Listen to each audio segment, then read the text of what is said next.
पुणे विमानतळावरती 5,42,00,000 रुपयांचा गांजा जप्त करण्यात आलाय। पुणे विमानतळावरती सीमा शुल्क विभागानं ही एक मोठी कारवाई केली आहे। गांजाची तस्करी करणाऱ्या 32 वर्षाच्या तरुणाला अटक करण्यात आली। बँकॉकवरून आलेल्या एअर इंडियाच्या विमानामधून त्यानं गांजा आणला होता। प्रवाशावरती संशय आल्यामुळे त्याला ताब्यात घेऊन त्याची चौकशी करण्यात आली। बॅगेमधल्या 5 खेळण्यांच्या बॉक्समध्ये त्याने हा गांजा लपवला होता।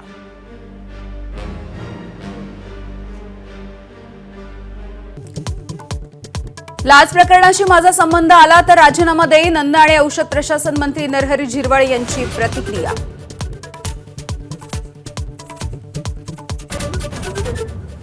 एकनाथ शिंदे शिवसेनेमध्ये भाकरी फिरवण्याच्या तयारीत, पक्ष संघटना आणि मंत्र्यांमध्येही बदल केले जाण्याची शक्यता। कोकण पश्चिम महाराष्ट्राशिवाय अन्य भागामध्ये निवडणूक कामगिरी प्रभावी नसल्यामुळे शिंदे नाराज। तुम्ही 50 खोक्यांच्या आरोपांचे पुरावे द्या, मी चंद्रपूरमधल्या 1 कोटीच्या आरोपांचे पुरावे देतो। मनसेचे नेते संदीप देशपांडेंनी पुन्हा एकदा ठाकरेंच्या शिवसेनेला डिवचलं।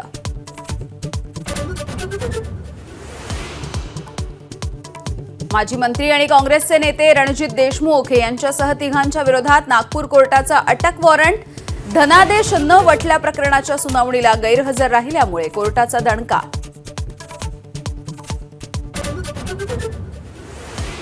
नव्या जीआरनुसार मराठवाड्यामध्ये आतापर्यंत 310 जणांना कुणबी प्रमाणपत्र, 24 अर्ज फेटाळले तर इतर अर्जांची पडताळणी सुरू असल्याची माहिती। पुणे विमानतळावरती 5,42,00,000 गांजा जप्त। पुणे विमानतळ सीमा शुल्क विभागाची मोठी कामगिरी। पुणे विमानतळावरती सीमा शुल्क विभागाची धाड।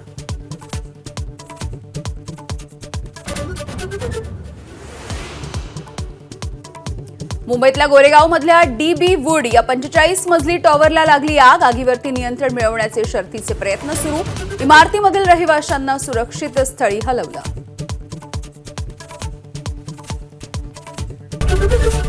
एबीपी माझा, उघडा डोळे बघा नीट।